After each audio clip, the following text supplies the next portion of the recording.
extensive and inclusive voter fraud organization in the history of American politics.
Every time we vote, we're standing up side by side with the Founding Fathers, with the men of Valley Forge, with patriots and pioneers throughout our history, with all those who dedicated their lives to making this a nation of the people, by the people, and for the people. Elections are the lifeblood of our democracy. They are the mechanism by which the American people choose who is going to rule on their behalf and for their interests and welfare. Without elections, there would be no way for the American people, for us, to exercise our legitimate sway on the future direction of this country.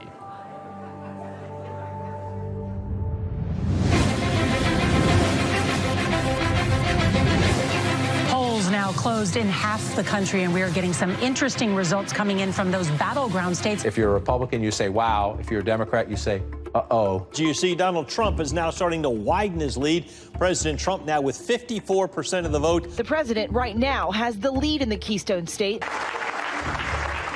We're going to have a great night, and we're going to have, much more importantly, we're going to have a great 4 years. The 2020 election haunts the American mind. Here's where it gets really bizarre. At Fulton County, most populous county, it is Atlanta, they just stopped counting. Nevada, meanwhile, has stopped counting votes. They've all stopped counting for the night? All right, welcome back. This is CNN special live coverage, 10:31 a.m. on the East Coast. Why am I giving you the time? Well, if you managed to sleep last night, things changed. You may have gone to bed thinking this election was headed one way, and then you woke up and you saw things were different. Also overnight, Joe Biden pulled ahead in the state of Georgia. Joe Biden takes the lead in Pennsylvania. Okay, we have an announcement to make. Joe Biden has run for president 3 times, and the 3rd time has turned out to be the charm. One side insists it was the most secure election in U.S. history. Let me begin with one immutable fact. The 2020 election was the most secure election in American history. It was the cleanest election, the safest election, the most secure election ever run. And make no mistake, there has been no evidence of any significant widespread voter fraud. Let me say it again. The 2020 election was the most secure election in American history. Period. This same side accuses anyone who disagrees with them of perpetrating a big lie or the big delusion.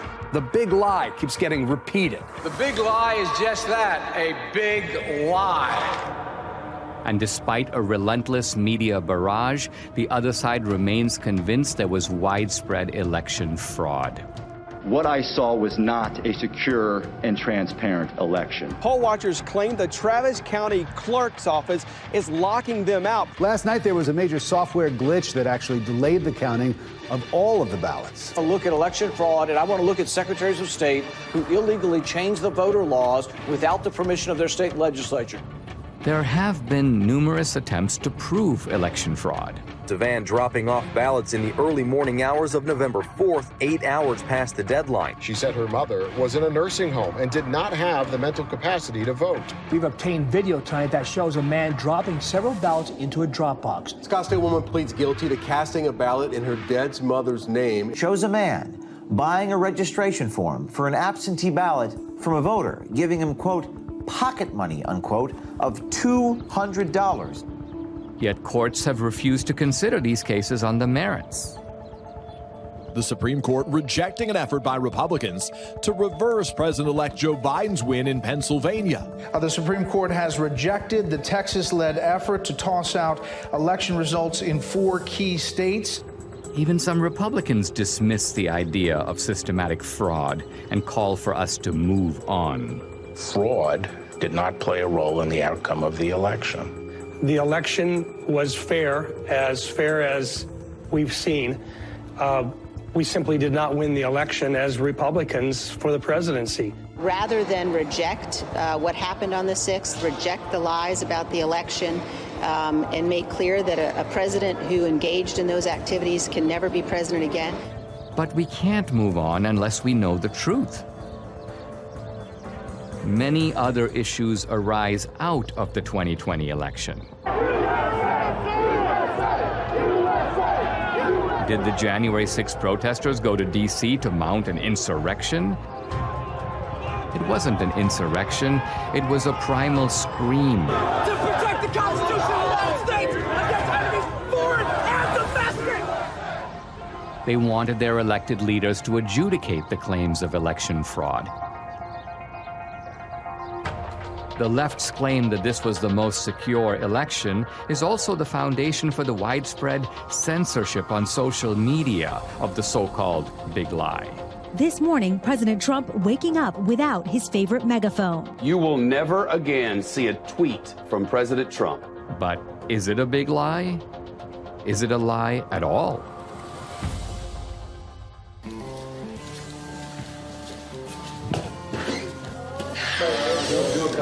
Yeah. Rolling. Sound speed. All right. Everybody got me? Yep. All right. SRP.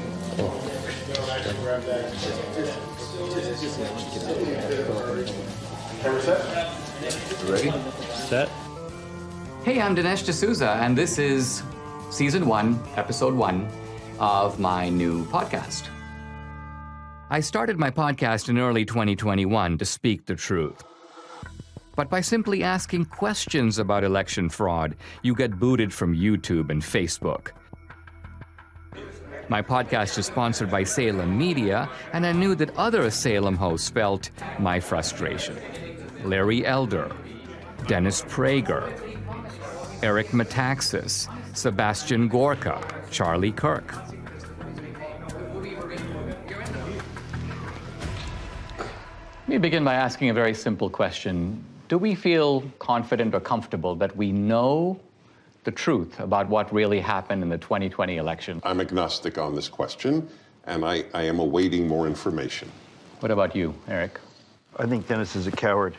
I think, no, honestly, it's almost funny to me, so you're agnostic. And I think most Americans know that we don't know what happened and are not okay with that, by the way.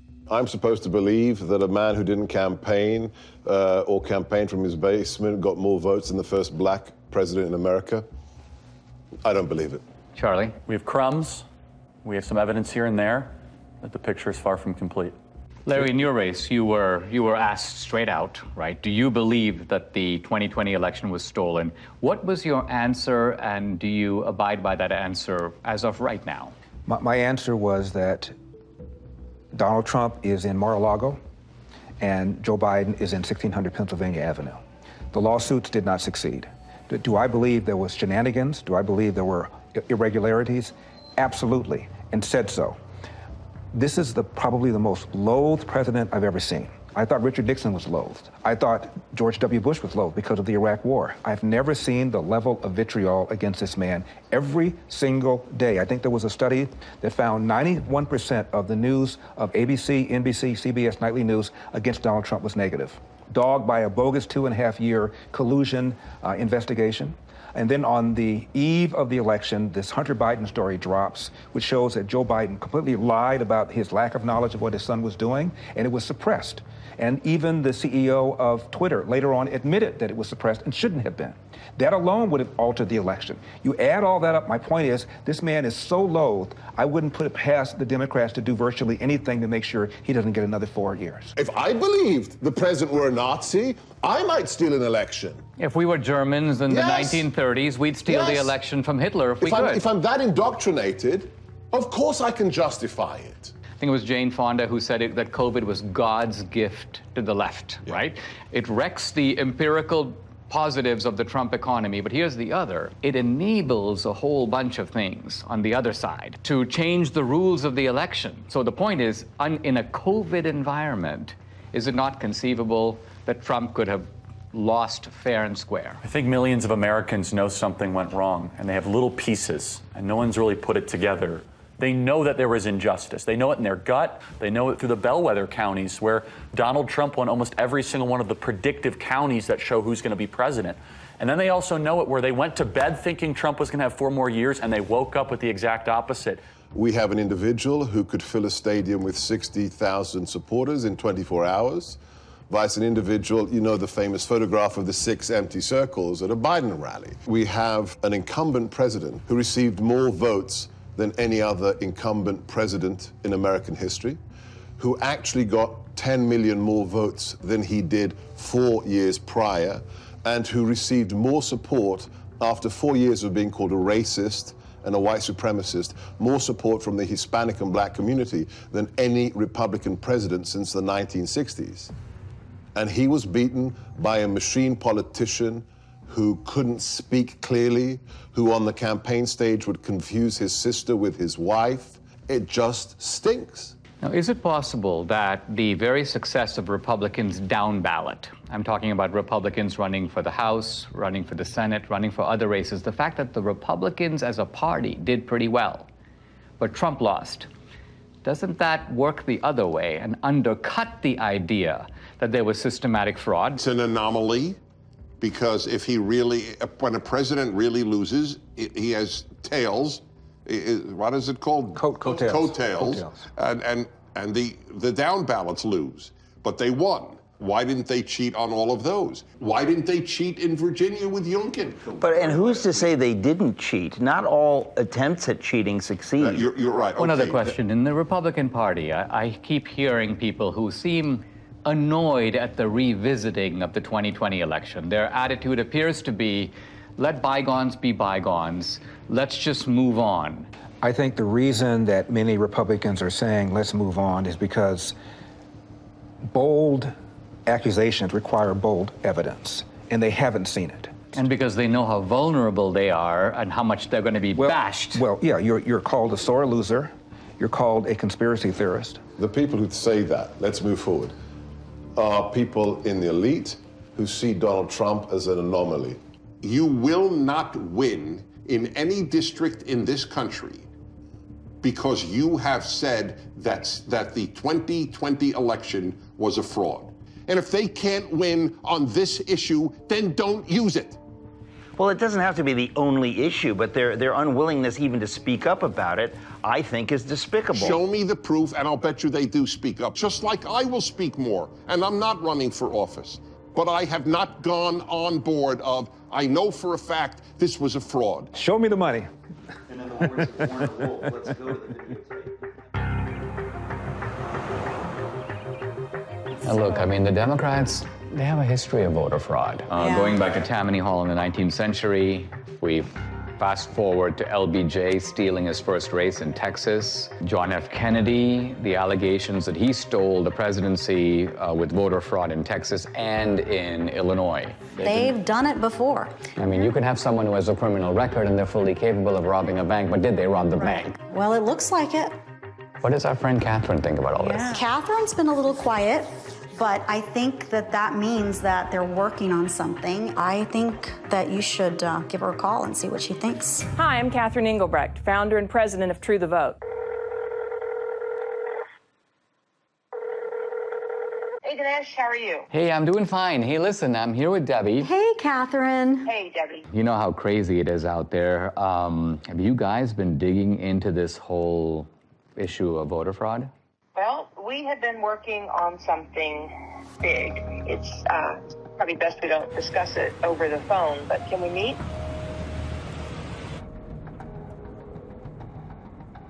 I've been working with Greg Phillips. I don't know if I've ever introduced him to you, but he has a deep background in election intelligence. He's worked projects all over the world. He's a massive 30-year experience. We decided to test a hypothesis, and we went really big. And now we have something that we think you're going to really want to see. So I'll send you the address separately. Now, Greg Phillips, what's your background that prepares you for this kind of work? I've been in and around election intelligence and integrity for about 40 years. We've done investigations literally all over the world. It's a combination of data acquisition, data analysis, occasionally some in-depth data mining. Our ability to draw meaningful conclusions that link the who to the when to the where is significant in the space. Catherine, you started the group called True the Vote in the year 2010. What was your mission or objective? We just didn't have enough volunteers working at the polls in our local elections. So we began by training people to work in the polls, and then as we got further into it, we recognized, wow, some of the problems you see at the polls can be attributed to problems in the voter rolls. Well, what can we do about the voter rolls? And so it turned into something much bigger than we had anticipated. True the Vote has the largest store of election intelligence for the 2020 elections in the world. No one has more data than we do.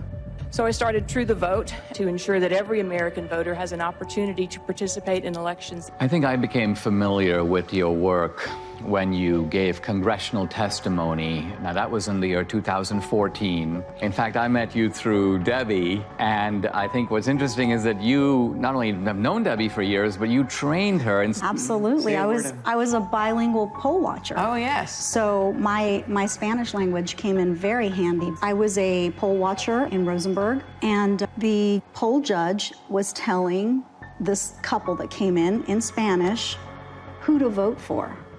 And of course, she didn't really realize that I knew Spanish, and so there we go. And you busted them. I busted them. Yeah.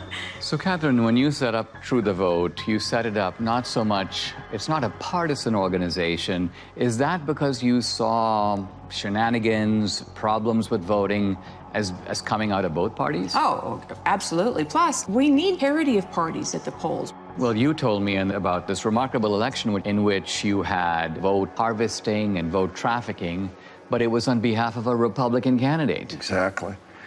In North Carolina, it was unique in that it actually overturned an election. There's going to be a new election in the North Carolina congressional district engulfed in a scandal over voting fraud. This all centers around allegations that an operative for Harris then hired a team of people to harvest absentee ballots, paying them between $2 and $3 a vote.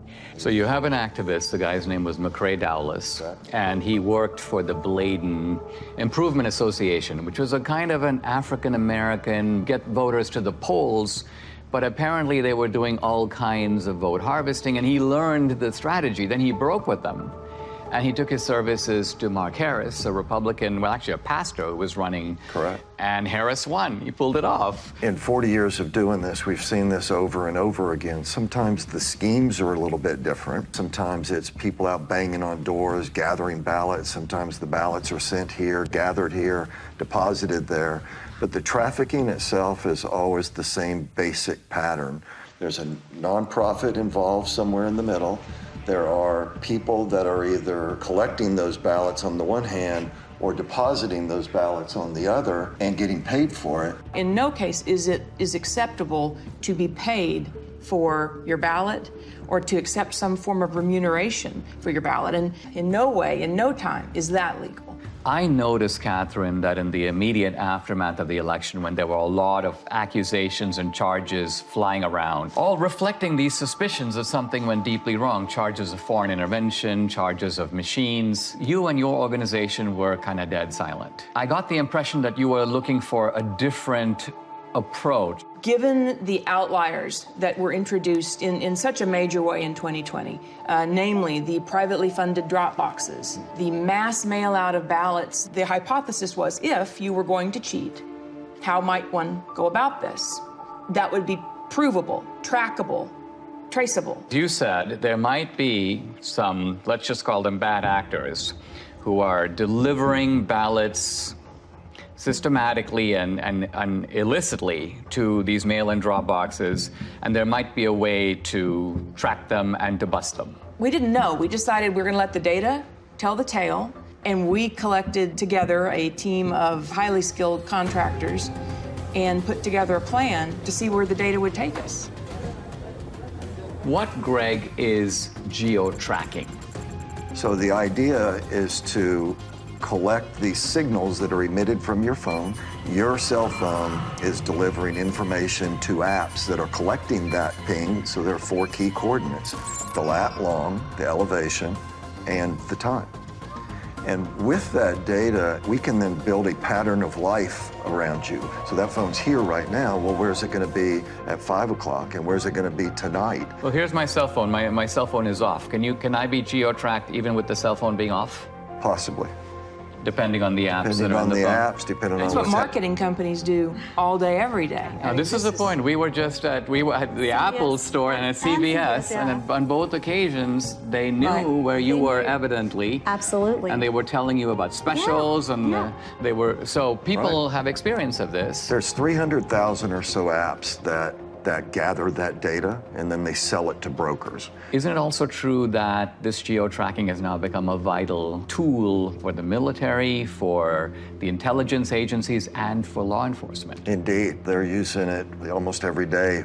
I'll say that there's no question amongst anyone that I know in the community that many, if not all, of the people that were involved in the situation at the Capitol on January 6th were being tracked previous to January 6th, because they already knew what their pattern of life was. They already knew who to look at. Many of the people who stormed the U.S. Capitol on January 6th left digital footprints that law enforcement has used in making arrests. You're saying they must have known about these people before, because some of those guys were arrested 1 day, 3 days, 5 days after January 6th, and that's not enough time to do the geo-tracking analysis. The very idea that you could go from the afternoon of January 6th to acquiring the data, tracking the data, unmask who actually owns that phone, which the government is required to do, and then get it to a grand jury, make an arrest in 72 hours? Impossible. It's not possible. They had to have been tracking the people in advance. But the fact of the matter is, these techniques are used every single day by law enforcement, the intelligence community, the Department of Defense. Was geo-tracking part of the way that the CIA was able to identify bin Laden? It certainly played a role. It's even more sophisticated today than it was when bin Laden was disposed of. More and more apps are participating in this program, if you will. The reliability of geo-tracking is not substantially different from the reliability of a fingerprint or the reliability of DNA. If it identifies your phone, now I could have given my phone to Debbie, but the simple truth of it is my phone was there on this particular date, and there's absolutely no question about that, right? That's correct. Now, you decided to purchase through these brokers that make this information available to companies, they make it available all kinds of places to buy data. Let's talk about the methodology. You identified data in certain places, and by and large you focused on the states where the election was decided. Tell us, what are the areas that you bought data for, and what were you looking for? And what's the time period? October 1st through the election. In Georgia, we actually bought from October 1st through January 6th after the runoff.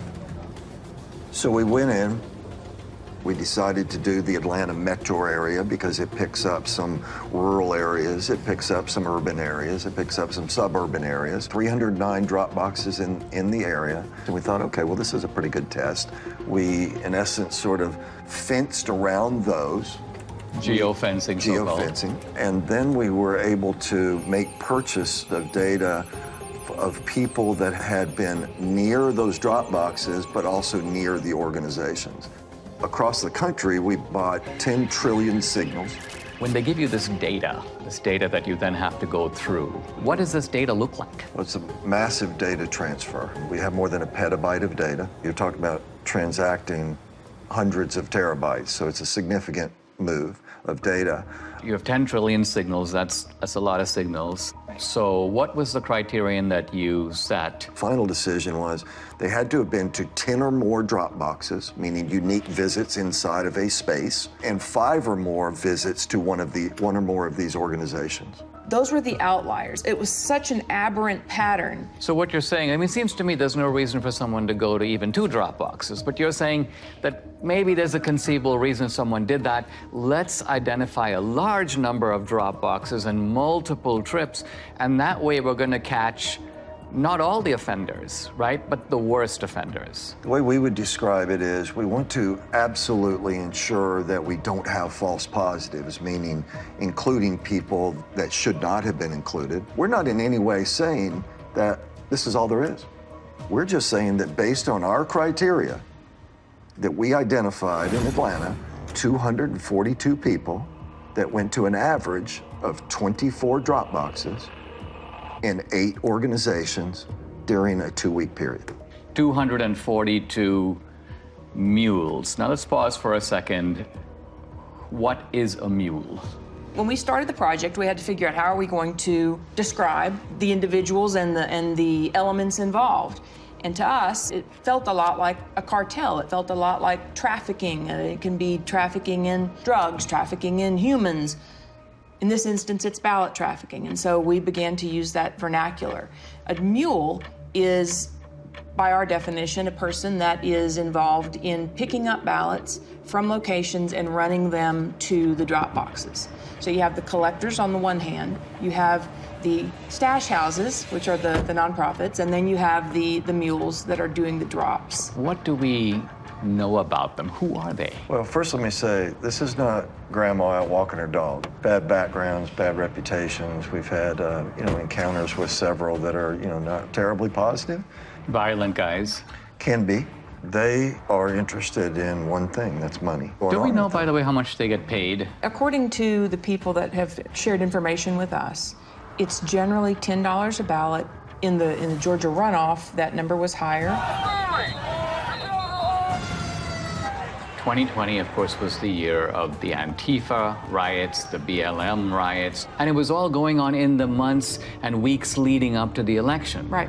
And so in the data, you have geo-tracking data of the drop boxes, but you also have data on the rioters. There were several different violent BLM Antifa riots in Atlanta. In one of them, we had 36 of our mules participate in these violent riots. There's an organization that tracks the device IDs across all violent protests around the world. We took a look at our 242 mules in Atlanta, and sure enough, dozens and dozens and dozens of our mules show up on the ACLID databases. So again, this is not grandma out walking her dog. These are, violent criminals sometimes. There's not just a criminal element, but there is an ideological element, and that there's an overlap between people. I mean, you're not going to go to an Antifa riot and find it overpopulated with patriots or Christians or Republicans. These are people on generally the far left. And turns out that these are people who also help to make up the mule population. I think that's also borne out in our target organizations themselves. They're not like Republican organizations. These are left-wing Democratic organizations. Yeah. Let's zoom in here. So the mule is the delivery man. The mule is the delivery woman. And what you're saying is they have a starting point or multiple starting points, and then they have the end point. And the end point is the drop box. That's right. Right? That's right. But you're saying that they get the ballots from somewhere, and then they go deposit them in multiple drop boxes. One of the questions that will come up in the work that we've done is, well, how do you know that this wasn't just somebody that's got a big family and they just deposited a bunch of ballots once? Or how do you know that this person didn't just work at a location that is near a drop box and so they're constantly going by a drop box? And the elements that are additive here, the going to the nonprofits, the ability to identify the pattern of approach to a drop box, and that it is going not past a drop box and on, but directly to a drop box and back to another point and then to another drop box. All of these things. I mean, isn't the timing significant? If some guy's going to a drop box at 2 a.m. in the morning, presumably he's not like out for a walk. Right. So we're going to show you a visual, a pattern of life that someone can see and look at rather than just a whole spreadsheet of numbers, being able to look at it in this manner. What you see here on the screen is a single person on a single day in Atlanta, Georgia. They went to 28 drop boxes in 5 organizations in one day. What are the orange dots? Those are drop boxes. And what is the blue tracks? That is a smoothed out pattern of life so that we could take the sort of the movement of the individual cell phone signals, marry them together into something that's visual so that you can see movement on the individual. To get to some of these drop boxes, you had to be intentional.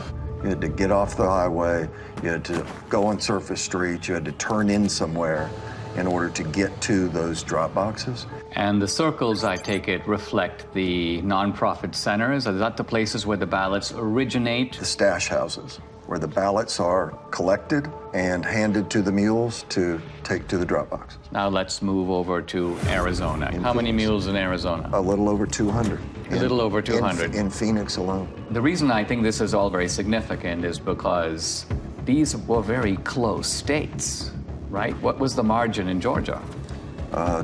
10 or 11,000, I think, in the end. In the end. And Arizona also extremely close. Yeah, very close.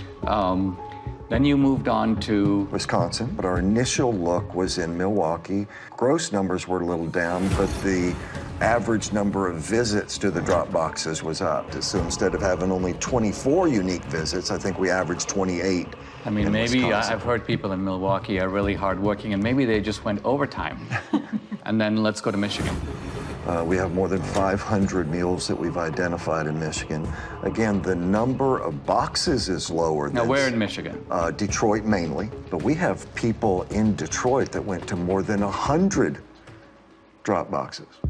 I mean, this is stunning because it's like, I cannot think of a rational, kind of innocent reason for someone to do that. It just doesn't exist. No. So any reasonable person would say, you're onto something big here. We should take a closer look. Let's go to Pennsylvania, critical state. I think it was Pennsylvania that really gave Biden the election. Philadelphia alone, we've identified more than 1,100 mules at rates well beyond anything we'd seen. Closer to 50 drop boxes each. Each guy going to 50 drop boxes? Each. 1,100. We saw people driving back and forth to New Jersey across the bridge. But you're saying the ballots may not even be from Philadelphia or from Pennsylvania. We're saying somebody should But investigate. you're saying that the origin point appears to be Jersey.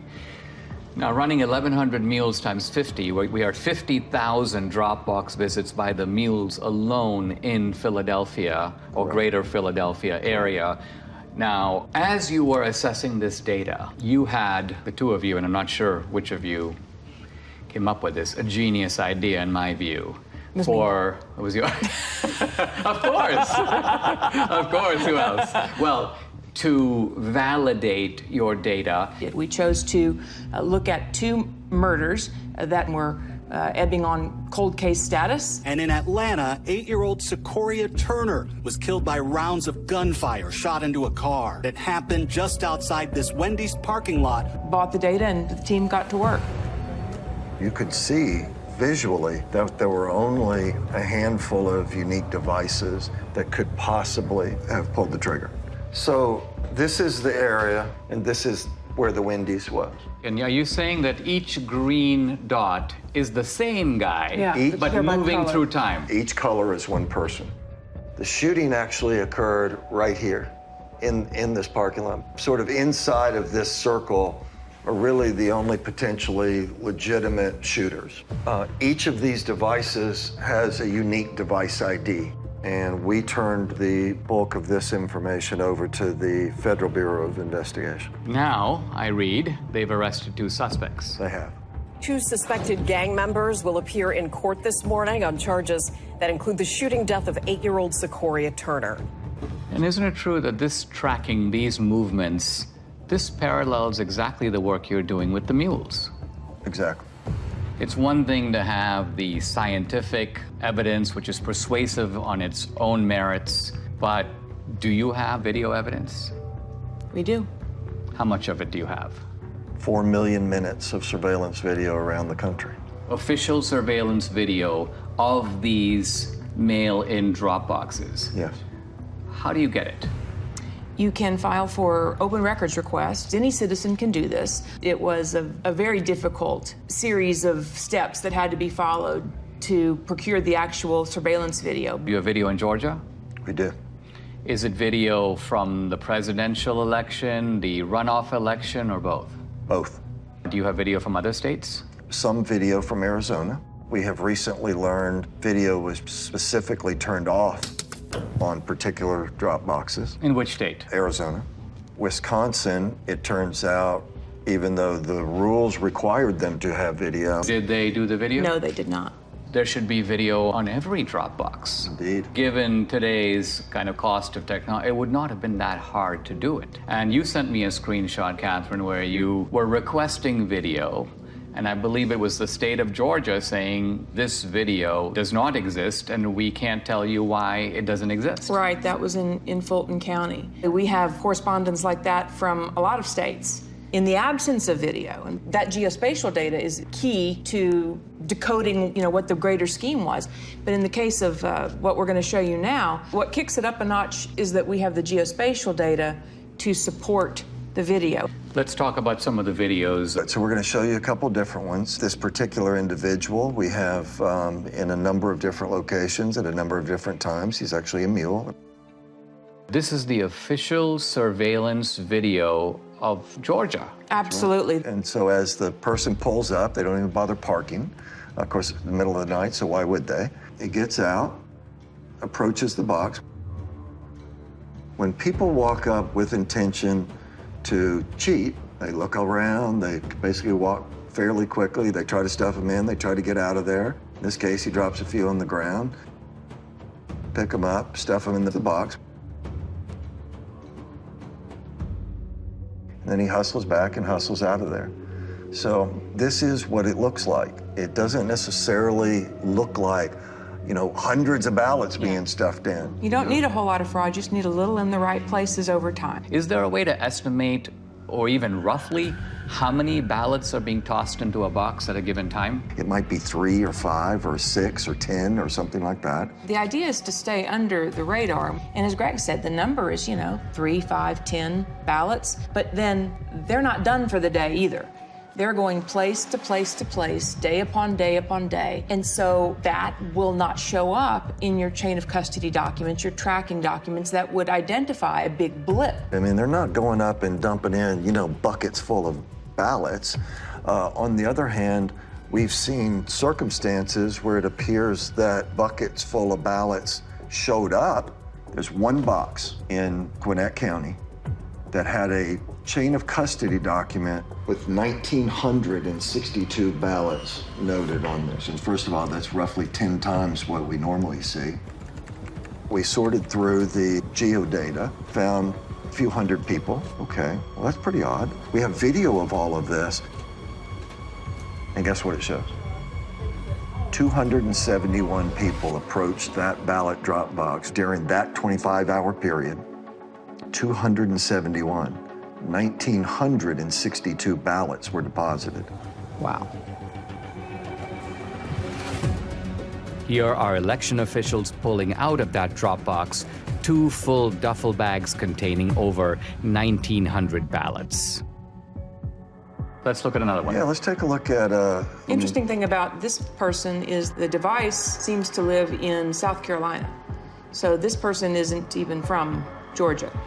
She was here during both election cycles, but is not a resident of the state. But as she approaches the drop box, she never looks at the trash can, right? She's looking the other way. But the other thing she has is she has gloves on. What one of our analysts noticed was these surgical gloves only appeared from December 23rd forward in the runoff. So we didn't see a lot of them previous to December 23rd, and we couldn't figure out why. And then it just dawned on us, well, on December 22nd, there was an indictment handed down in Arizona for people that had stuffed ballots, and the way the FBI nailed them was fingerprints. And then lo and behold, the next day and days forward. So this video is now from the Georgia runoffs. This is January of 21. This particular one is at approximately 1 o'clock in the morning on January the 5th. Stuffs her ballots in there. It's like a small stackish, maybe 3, maybe 4. Takes them off, and then puts them in a trash can that she never looked at. So she knew it was there. She knew it was there, right? And so we have her on a number of locations. She's an out-of-state mule, and this is in no way the only drop box that she attended. That's right. No, she's goes to dozens and dozens over the course of these 2 elections. Who's next? What you're going to see is he approaches the drop box on his bike. He also has a backpack on. Pulled the ballots out of his backpack. Taking his time. Taking his time, digging around, looking for some ballots. Finally gets that, pulls them out. Okay, now I'm set. And he'll put them in. But you also see him get sort of frustrated as he starts to leave, because guess what? At this point, they had started requiring the mules, apparently, to take pictures of the stuffing of the ballots. It appears that that's how they get paid. So they take a picture, and stuff it in, they take a picture, not a selfie, but a picture of the actual ballot going in. But this guy gets frustrated, so he actually has to park his bike, get off. So if you were there just casting your own ballot, what reason in the world would you have to come back and take a picture of the box? And he kneels down. Looking around. Take some pictures. Okay, the next one. Yeah, so let me show you Dog Guy. So Dog Guy, middle of the day, this is actually at a polling place. So the people in line are waiting to go in and vote early. They're doing it the right way. Okay, now you've got some other people gonna walk up. This lady doesn't care, but this next guy cares. He's watching the whole thing.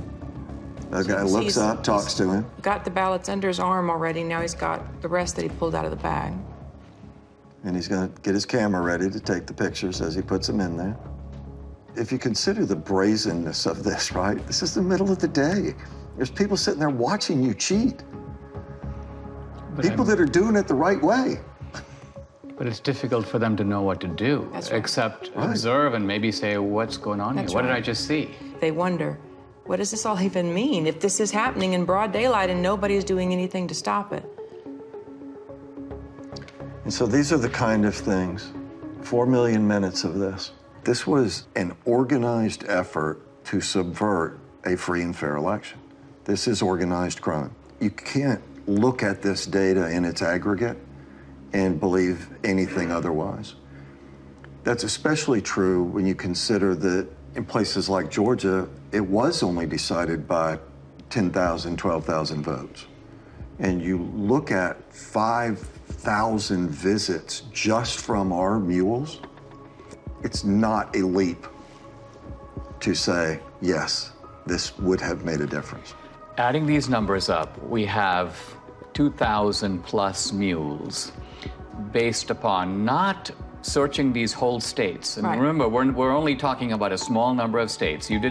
We're not talking about the whole country. We're not even talking about whole states. We're not even talking about whole states. Right, that's right. And we're also talking about a gross undercount of the actual number of mules because you set a high bar. They had to go to 10 drop boxes. So if there's a mule who went to 7 drop boxes, you wouldn't catch that guy. And they had to go to nonprofits. So they had to meet those 2 criteria and then go to one of the geofence drop boxes. If they met the 2 criteria but went to a post office box, we're not going to look at them. One of the slogans of the Democrats through all this debate has been make every vote count. And I think we can now see in a chilling way that this is kind of what they mean. What they mean is, it doesn't matter if all kinds of illegal ballots are being dropped in, let's just count them. Now the narrative needs to be that this is the most secure election. This is the most fabulous election we've ever had. Pay no mind to the millions of Americans that are saying something is not right. This does not make sense. Nothing to see here, just smile and wave, boys. I mean, wouldn't it be an accurate summary to say that these voter bills that the Democrats are desperate to enact, to federalize the election, isn't it that they want to take all these special provisions that have enabled what we've described, or you've described in the 2020 election, and make it permanent? If we don't wake up and do the hard, roll up your sleeves work that it's going to take to reel this all back together, then yes, all the pieces are in place for our election system to be in permanent lockdown. And it will be done under the watchful eye of a media that will tell you it's all just fine. It seems like they are subverting democracy in the public pretense of protecting it. Absolutely.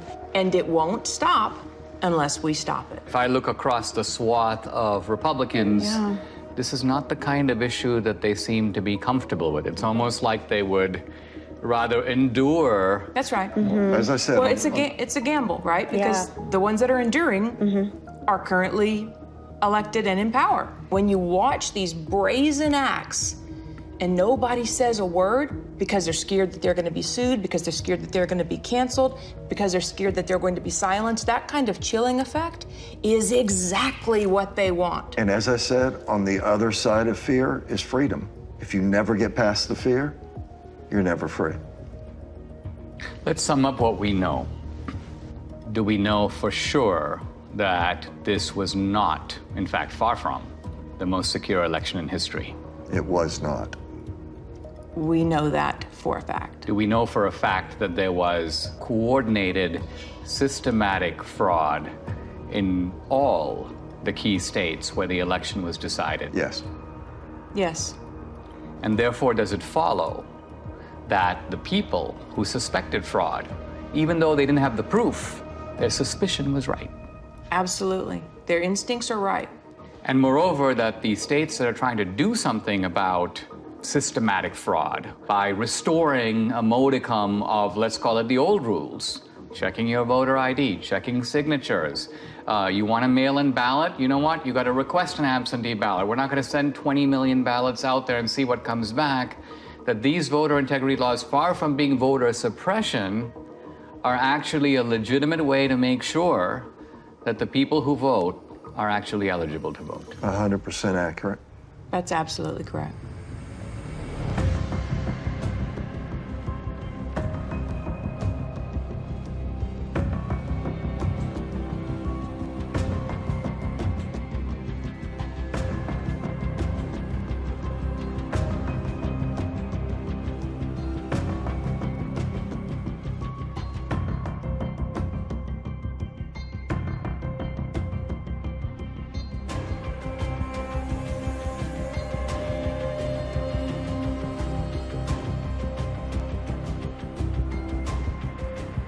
What you are seeing is a crime. These are fraudulent votes. In 2 of our 5 key states, you were allowed to give your ballot to be delivered by a family member or a caregiver. This is vote harvesting, but it's not the same as ballot trafficking. In no state in America is it legal for nonprofit organizations to collect ballots and pay mules to deliver them to mail-in drop boxes.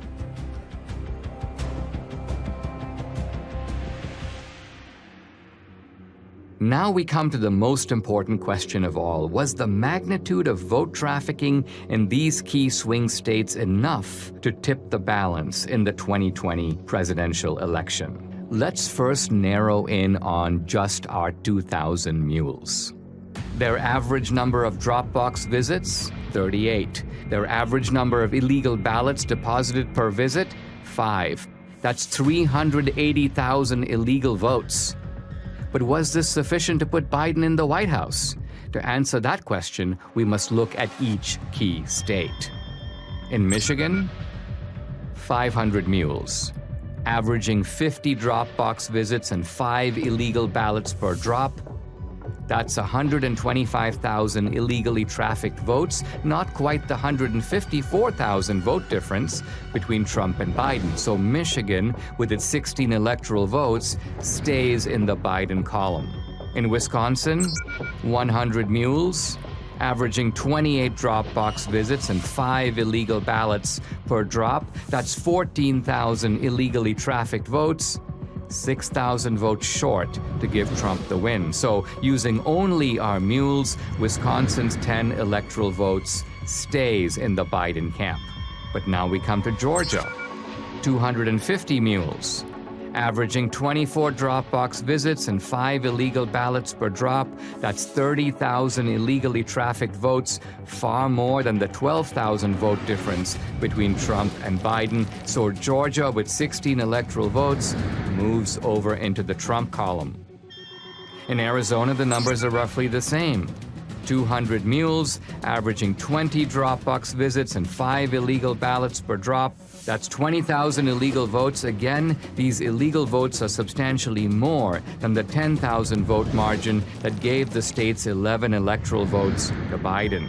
In Philadelphia, Pennsylvania alone, 1,100 mules, averaging 50 drop-box visits and 5 ballots per visit. That's 275,000 illegal votes, again comfortably exceeding the 80,000 vote margin between Trump and Biden. So Pennsylvania's 20 electoral votes goes for Trump. Shockingly, even this narrow way of looking at just our 2,000 mules in these swing states gives Trump the win, with 279 electoral votes to Biden's 259. But no one thinks that our 2,000 mules were the only mules trafficking illegal votes. To widen the search, Greg and his team lowered the criterion from 10 or more to 5 or more drop boxes. This revealed a huge upsurge in the number of mules from 2,000 to 54,000. 54,000 mules. Next, they used a very conservative estimate of just 3 ballots per drop box visit. Now, when we multiply this increased number of mules times the 5 drop box visits per mule times just 3 illegal votes per drop, we find election fraud on an astonishing scale. In Wisconsin, 83,565 illegal votes were trafficked. In Georgia, 92,670. In Pennsylvania, 209,505. In Michigan, 226,590, and in Arizona, 207,435. Using this calculus, Trump would have won all the key states. And the final electoral vote, 305 to 233. I wanted to get my Salem colleagues' take on what I'd learned here.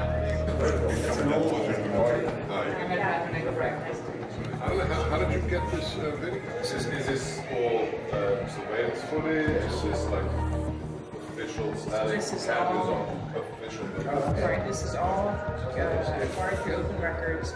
This is the way that we get it. There's 4 million minutes of video. Well, these are official footage. This is official surveillance footage. It's indisputable. It was taken by the state itself. That's the only place that the video left, came from. I think, did not anticipate that anyone would go through this video. So this is 1 o'clock in the morning. Don't we all vote at 1 o'clock in the morning? Right. This seems silly, but somebody asked me, they go, how do we know this is not normal mail? This is a ballot drop box. Right. Okay, this is not the mailbox where you write your mom. She's got gloves on. She's got gloves on. And what does she do with the gloves? Ooh. Whoopsie daisy. Hang on, she walked straight past that can and didn't see it. You gotta show that again. It's hilarious. Look, she just walks in. So this is not the first time she's done that. No. So that one was in Georgia, is that right? Yes. So in Georgia, it is illegal to turn in anyone but yourself or your family member's ballot. It is illegal. Right? It is illegal. So forget the outcome. That's an illegal practice, what you just saw. That's right. Video number 2. Dog guy. This is called Dog Guy.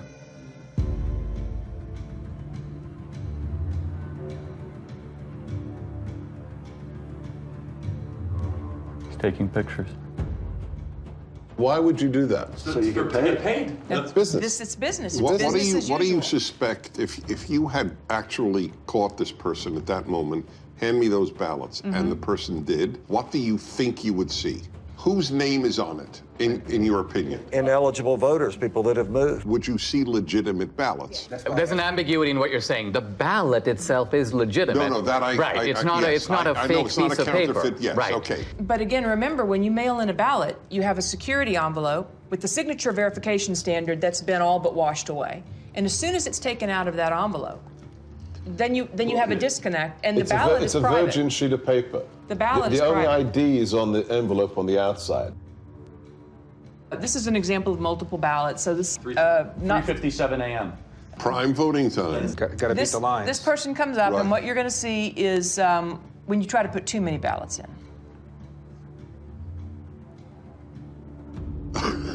He needs a shoehorn. And we have lots of those where they're just jamming them in and then they fall on the ground. And when you can jam them. I mean, this alone is, to say the least, suggestive. Who's voting at 3:57 a.m. with a whole bunch of ballots? And then being able to match that ping where he's standing there to the next place he goes. So we're seeing videos of one. Right. But each one of these, went to... On average, Do you have 23 video times. of the same guy going different places? Yes. Right. This is their pattern of life. So in one night, this person, this mule, went across 6 counties to 27 different drop boxes, 5 different organizations. In one night. So he was getting the ballots from the organization. Correct. The Republicans had no idea this was going on during the election. Trump, to his credit, tweeted out in July, mail-in ballots are a disaster. And he was attacked so hard by Kemp and Ducey and so many. But he didn't have this information, obviously. His instinct ended up being right. This is the tip of the iceberg. You're talking about extraordinary criminal activity, but there's a ton more, you would guess, that you have not even touched. You are talking about 200,000-300,000 ballots that were just harvested in only your geolocated locations. But you are talking, what, 5% of America? Less. Less than 5%. Okay. So the case closed. Sorry, gentlemen, lady. Case closed. All right, so I do a heroic thing that not necessarily others here do. I read the New York Times every day. That's crazy. We're sorry for you. It's my martyrdom. They claim all of these places we have found maybe 4, maybe 50 phony ballots. These aren't phony ballots. Right, No okay, one's so ever, this is a very novel. they're phony names. No. There's no name on the ballot, Dennis. Okay, let's say we got access to every single ballot thrown into the ballot boxes. Would we be able to prove this is a fraud? It's the perfect crime because it cannot be curated after it is committed because the evidence has no connection to the person who is meant to be voting. That's the problem. As soon as it gets taken out of the envelope, the identity of the voter we're claiming, disappears. So the vote from John Doe is from a John Doe who is dead or a John Doe who is moved. Is that correct? Or voted somewhere else. Or voted why is that not provable? There's an easy way to bust it, but it's not the way you think. It's not to go find the ballots in the ballot mix. You can't do that. The way to find it is these guys have the cell phone identification of all the mules, all of them. So law enforcement has to step in at this point, and their next step. What were you doing 7 is times? To go and interview the mules. Who paid you? Right. Where'd you get the money? Will any state's law enforcement do this? This is a big question. The mules aren't going to fess up. They know they're participating in something that is Well, you've got them on videotape. You've got 2,000 people who are committing felonies. Right. I'd like you to just reflect about what you've learned today and how you're feeling and thinking about it. It's just sickening to me. This is jaw-dropping. What you showed is frightening. Republicans had no clue this was going on. I wondered, were there any Republicans who did know? Investigative journalist Heather Mullins interviews a whistleblower hired by the National Republican Senatorial Committee. I was hired by the NRSC. My job was basically to watch the ballot boxes. And this was for the early voting in Georgia. So that started on December 14th. It ended on the 31st of December. And we would monitor that box from 8 to 8 all day long. So consequently, during those two weeks, I monitored those boxes indiscriminately. I would move around to the different areas in the boxes and watch them 30 minutes here, an hour there. And then I would start to see things where I'd see people walking up with backpacks, and they were unloading large numbers of pallets, stuffing them in the box. Recorded some of that and took pictures of it and dates and times and those things. I spotted plates from Texas, from Colorado, South Carolina, North Carolina, and I just thought that was odd that all these states were coming in and these people would get out, and I'd watch them get out, and then they'd go up to the ballot and stuff a ballot in the ballot box. I thought that was kind of odd. So, we took pictures of those things when we took pictures, recorded license plates of those things. And then I uploaded those photographs to a Dropbox. Then when it came to the Georgia runoff, the actual day of the election, which was January 5th, I was up there, it was early in the morning. Now, there were Stacey Abrams people all along the sidewalk up there. How did you know that they were Stacey Abrams people, though? Well, they had those masks on that said vote. Okay. She has one of those things they had, this was during COVID, right? And they were part of that initiative. I knew that she was part of that initiative that she had going on about get out the vote kind of thing. So it was Democratic Party and it was Abrams people that were, they were all interacting with each other. And then the local Democratic Party chairman was there also. About 6:30 that evening, we noticed there was a couple, a female couple. These two ladies had run up and they had a big stack of ballots. And we were standing there and they tried to shove the ballots in there. And I'm looking at her, taking pictures, and the other gentleman took some video and everything. And she turned around and looked at us and she said, "What are you doing?" And I said, "Well, we're taking a picture." And she said, "Well, you can't do that." And I said, "Yes, I can." And she got mad.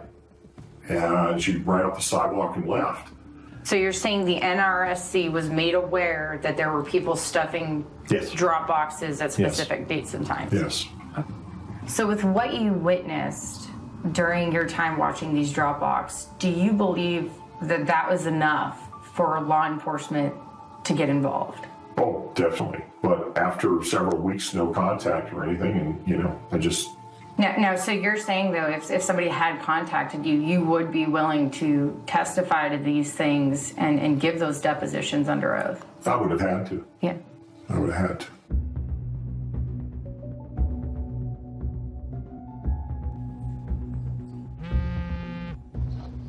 Catherine, hey. Greg just interviewed an informant in Arizona who's now cooperating with authorities. Oh, wow. Okay. Check your email. Okay, awesome. I'll do it. Thanks so much. Okay, bye. Hey, honey. Yeah. Take a look at this. So this is, I remember Greg was going to interview that mule so we got the video. Thank you again for... I guess they're concealing her identity. So what was your job? Like, what were you doing? Receptionist. So at some point, you were asked or sort of instructed, I guess, to start receiving people's ballots. I was just instructed to go ahead and receive ballots from various people, females mostly, and on Friday they would come and pick up payment. I assumed it was payments for what they were doing. So they would, during the week, they would bring them in at various times, and then you would pay them like all on a Friday. Is that kind of how it went? Yes. Interesting. And then I would get a call to find out how many ballots were brought in and if they were already pre-filled out first. And she would come to the office, look at them, and then before she left, she would either take them herself, but other times she would ask me if I could drop them off at the library. So what was the instruction? Just to drop them off. In the drop box? In the drop box, the early ballots. Can you give me an idea of how many you personally put in the box? Hundreds? Could have been, yes. And was there a reason she wanted you to go to that drop box as opposed to maybe City Hall or something? There's no cameras. There's no cameras there. And she would want me to take it in the evening when it was dark also. Do you think this is widespread in Yuma County or elsewhere? I would say it is. So do you think that people you know in St. Luis, they believe that their vote matters? I don't even think they know the meaning of what voting is. Do you personally think that the elections in San Luis are free and fair? No. They're fixed. They've been fixed. They already know, seriously, who is going to win the next election before it even happens. How do you think this affects the community, especially the Hispanic community? Because it seems like they're preying on minorities. They're an easy target because most of the Hispanics that live in the town are not well educated as far as the law. They look at it mostly as, oh, she's trying to help us because we're older, because she's having someone come and pick it up at my house, because I don't drive.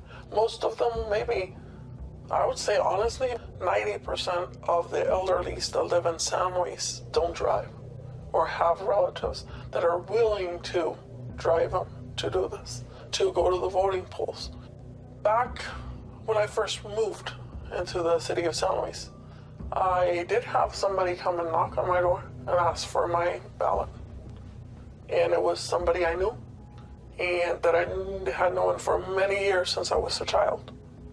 And up to this day, that person does not talk to me because I said there was no way I was giving them my ballot. What a brave woman to do this. Totally. I call it the Mexican mafia, seriously, because they work like that. It seems like we need to do a better job of maybe educating folks or helping people understand that this stuff's not okay. I offered a long time ago, but again, they told me, oh, don't do it because you're going to end up in the trash can in pieces. What do you think it's going to take to get this trafficking to stop? For people to get caught and to pay the price. Wow. Unbelievable. We know that the mules got their stashes of ballots from these activist organizations. But where did the activist organizations get the ballots from? Hans von Spakovsky is a former member of the Federal Election Commission, a senior fellow at the Heritage Foundation, and co-author of the book Our Broken Elections. I will say election fraud is bipartisan, but most of the cases I see are, unfortunately, the Democratic Party. Hans, you just watched a mule kind of fessing up about participating in this trafficking operation. Is this kind of a mule operation something familiar to you? But unfortunately, this is so common in some parts of America, particularly the Hispanic community, that they have a special name there. There they call them politiqueros. And these are individuals who are paid by campaigns or political parties to go into neighborhoods and collect absentee ballots to pressure and coerce voters. People who observe election fraud have commented that absentee ballot fraud or mail ballot fraud is the easiest and the most common type of election fraud. Why is that? Well, because they're the only kind of ballot that is voted outside the supervision of election officials and outside the observation of poll watchers. Transparency, as you know, is very important in the election process, and there's no one there at a voter's home to observe what's happening. Also, remember, when you're in a polling place, you fill out your ballot and you then deposit it directly into the ballot box. That obviously is not what happens with absentee ballots. There are some states, I believe about half of them, about 27 states, that allow voter harvesting. And by voter harvesting, what we mean is that you are allowed to give your ballot to someone else and ask them to deliver it. Now, are there any states in which you're allowed to pay mules to deliver ballots to drop boxes? No, you're not supposed to be doing that. And allowing vote trafficking to begin with is a huge mistake because you're giving third-party strangers, you know, candidates, campaign staffers, party activists, all people who have a stake in the outcome of the election, you're giving them the ability to handle something very valuable, a ballot. Voter fraud is almost incalculably rare in the United States. Does it ever happen? Okay, occasionally it does happen, but it doesn't happen on a national scale. Doesn't affect the outcome. It would affect the outcome. I read these days constantly that election fraud, well, it could occur, but those cases are extremely rare. They're so episodic, they don't have the ability to tip an election. Is that true? Fraud happens often enough that elections get overturned. I mean, just go back 3 years to 2018 and a congressional race was overturned. I can cite to you another case in Mississippi. It was just overturned by a court because of fraud. Same thing in Florida. But look, that's just the tip of the iceberg. Now, we've shown that you've got these mules who are picking up these ballots at various vote stash houses. Hans, where do these organizations get ballots? Well, to quote Shakespeare, let me count the ways.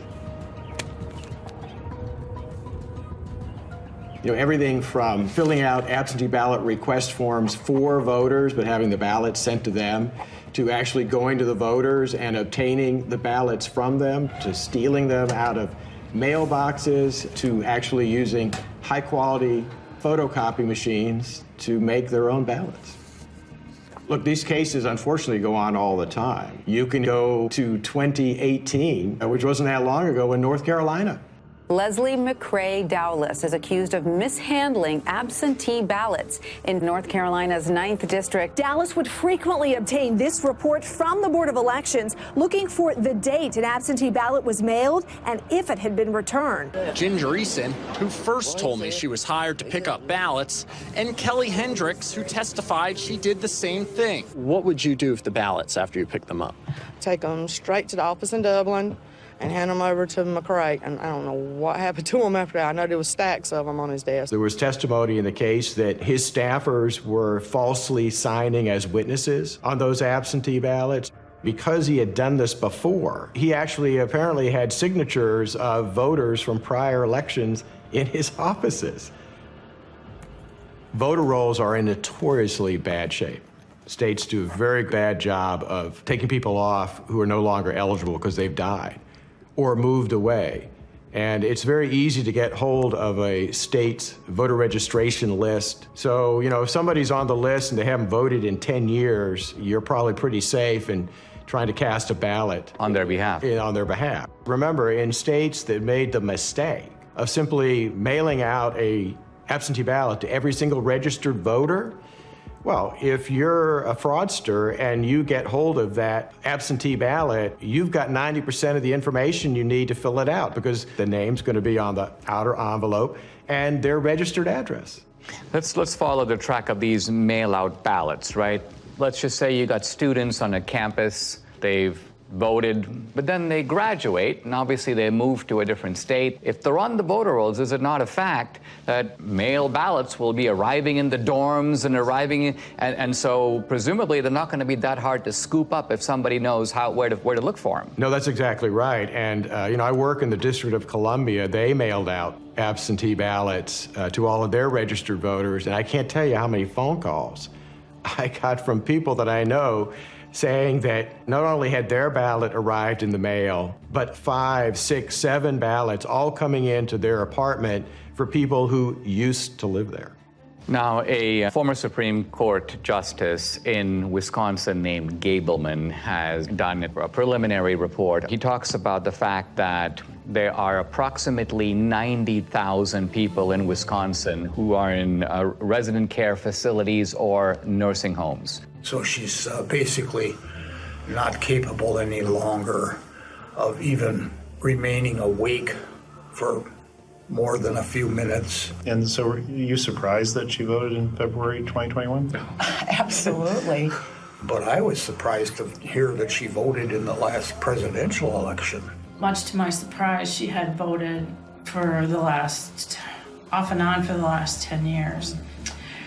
I guess in my mind, I thought if you put your parent into a facility because they were incapacitated, they would not even be offered the vote. They make you vote. They make you vote here? And So how do they make you Because vote? I didn't want to vote, and they told me I had to. That is a real problem. Clearly it was a problem in Wisconsin 2020, but unfortunately that's a perennial problem in other states too. What happens is you have staff in those nursing homes. Sometimes they are activists politically. They get these individuals registered to vote, or if they're already registered to vote, they will request absentee ballots in their name, sometimes forging their signatures, and then filling out the ballots for them. Just prior to the 2020 election, the state of Texas indicted a social worker in a home for young people who were basically mentally incompetent. She had sent in over 100 voter registrations for these individuals who were not legally competent to vote. What about homeless shelters? Look, if a homeless individual is mentally capable, they ought to be able to vote. And if the only place they can list as a registered address is a homeless shelter, that's fine. But the problem there is that it's very easy, I think, for them to be intimidated and coerced. In Chicago, the largest election fraud case the U.S. Justice Department ever prosecuted, they were paying homeless individuals to cast ballots the way they wanted them to cast ballots. What made you want to do this? What made you want to get involved? Well, I knew election stuff was supposed to be something good to do, and then plus I needed a little extra money to get Christmas for my son. So that's why, the main reason I did that. Who do these fraudsters pick on? They pick on the most vulnerable in our society. They go into poor neighborhoods, they pick on the elderly, they pick on people for whom English is not their first language. When we're trying to stop election fraud, we're actually trying to protect, I'd say, the most vulnerable people in our society.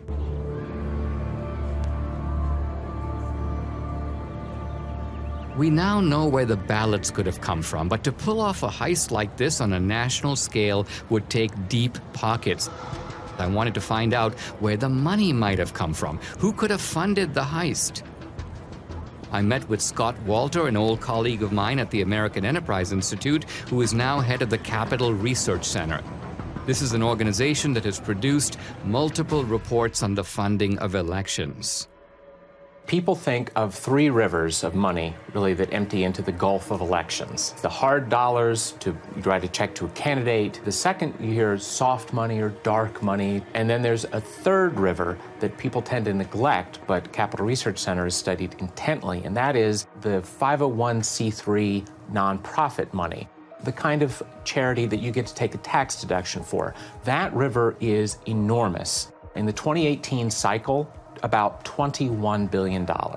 Now, what do the IRS regulations say about the involvement of these nonprofits? By law, these nonprofit charities are forbidden to directly intervene in elections in any way or to help a particular party or candidate. The IRS is emphatic that you cannot intend or even have the effect of helping one party or candidate over the other. Now, let's talk about some of the key elements of this particular network that we're focusing on. We have drop boxes, and those drop boxes are, most people would think, funded entirely by the states. In other words, the drop boxes in Georgia are funded by the state of Georgia, but that's not entirely the case, is it? In the 2020 election, there was an unprecedented hundreds of millions of private dollars going into government election offices. The $470 million or so dollars were sent by Mark Zuckerberg and his wife. We did our part to secure the integrity of the election. There were a few other places that put in much smaller amounts. One entity that put in $25 million was, again, a nonprofit that's part of the Arabella Advisors, which as a total empire in 2020 took in $1.7 billion. Is there any evidence that this operation had a partisan thrust or a partisan character? As we all know, big money rarely comes without strings attached. One of the big ones is lots and lots of drop boxes. Also, lots and lots of vote by mail. To get your nice big checks, you had to do things like have drop boxes, encourage vote by mail, have ads in foreign languages, all kinds of things that little by little are nudging the turnout for one particular political party. In addition to the $470 or so million that went into the Zuckbuck operation, you also had in 2020 a $120 million project, very secretive, called the Voter Registration Project. The $120 million, it came from Soros's foundation, it came from Visa's foundation, it came from Warren Buffett's foundation, it came from unions like the SEIU. The Voter Registration Project has as its goal increasing in the 8 target states over 2 million voters who are overwhelmingly expected to vote for the Democratic Party. And so the states that we're talking about here, Arizona? Yes. Georgia? Yes. North Carolina? Yes. Any others? Nevada, New Mexico. Here we've got an operation of illegal vote trafficking. You've got thousands of mules. They're being paid to do this. What you're saying is there is more than enough money available to fund any such operation. In fact, this would be only one part of a much larger effort to control the election. We are talking $500 million in nonprofit charitable funds flowing into efforts to register and get out the vote for Democrats. Most of the left-wing mainstream media, when they reported on the Zuckbucks going through, they made it sound like, oh, it's all going to go for masks and, plexiglass and all. And every study that's ever been done of some of the grants to the big cities found a few percent maybe going to help people that way, and the massive amounts of money going into ginning up the vote-by-mail operation and the drop box operation and those sorts of things that benefit one political party. How confident should we be that this will be a fair election? They're sending millions of ballots all over the country. This is going to be a fraud like you've never seen. Trump predicted. He said the Democrats are going to cheat, that they're going to use the pretext of COVID, they're going to rig the rules in their favor. Nevertheless, Republicans focus their efforts on the campaign, while Democrats focus their efforts on the process of actually running the election. The two sides don't approach elections in the same way. The Democrats, they understand that the rules, the process by which elections are conducted is just critical. We must now face the chilling reality. The Democrats conceived the heist. They funded it. They organized it. Then they carried it out. They rigged and stole the 2020 presidential election. We cannot be okay with this. We cannot simply move on. Guys, I'd like to have your honest assessment on what you've seen, what you've heard, and what we can reasonably draw from it. What do we have empirically? We have data, geolocated, we have footage of people harvesting ballots. Do we know who those ballots were for? We can't know who they were for. However, you have to inject common sense. Are we saying that in the centers of Democrat-held districts, we are seeing hundreds and hundreds of visits to drop boxes with pro-Trump ballots? It beggars belief. It's ballot laundering. Looks pretty convincing to me. I don't think we'll ever know the full story. And what makes this crime so compelling and unique is that once the ballot enters the system, it's really hard to reverse engineer it. But when you have the cell phone geolocation data and then the actual footage of them doing what you would expect them to be doing, taking pictures of the ballots, taking gloves off, visiting multiple times, I mean, it seems pretty clear to me, and it explains the sudden spike in Biden's support that we saw late at night, the kind of instinct that people had. The control of the U.S. Senate went through Georgia with. So Chuck Schumer's majority leader, probably because of what we just saw. And then I'd like them to answer the mules. If they say it's clean, then be honest and say, okay. They have two ways they'll try to invalidate it. One is minimizing and then slander. Yeah, right. So they'll try to slander Dinesh personally. They'll say, oh, Trump pardoned him or whatever. Therefore, he's trying to get back at Trump to try to reinforce the big lie. I could already see the headline of the Washington Post. Trump pardoned ally comes out with questionable movie. I predict right now they will say, what on earth is a conservative doing tracking private citizens? Gee, how dare, what is Dinesh D'Souza doing to voters at 3 a.m.? In fact, I mean, that'll be part of it. Intimidation will be the word. Right. The word will be intimidation. They'll say no person is safe, communities of color are being tracked, People like in black neighborhoods are now going to have to fear for their life that their cell phone pings will be paired. And this is Jim Crow 2.0, Dinesh. Is what it is. I disagree that this is not going to be compelling enough. This is a smoking gun. This is O.J. Simpson being seen leaving the scene of the crime. I don't care how partisan you are. You can't dismiss all of this. How do you explain somebody going to a whole bunch of different drop boxes with a whole bunch of different ballots on the same night at 3:57 a.m. in the morning? How do you explain that? That alone. I'm sorry. I think a whole bunch of people in this country are going to go, oh my God. I think that if every American saw that, I think it would move the needle.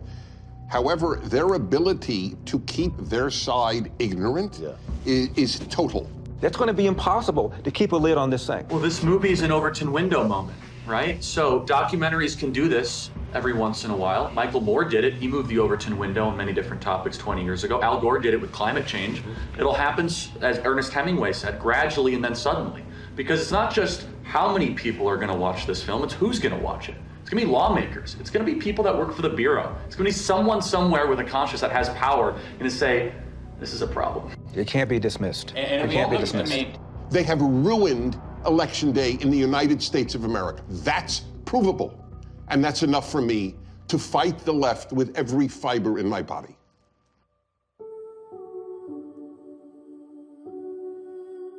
Without free and fair elections, we are not a democracy. We are a nation run by a criminal cartel masquerading as a democracy. Never in U.S. history has a presidential election been as thoroughly corrupted by coordinated fraud across multiple states as we now know took place in 2020.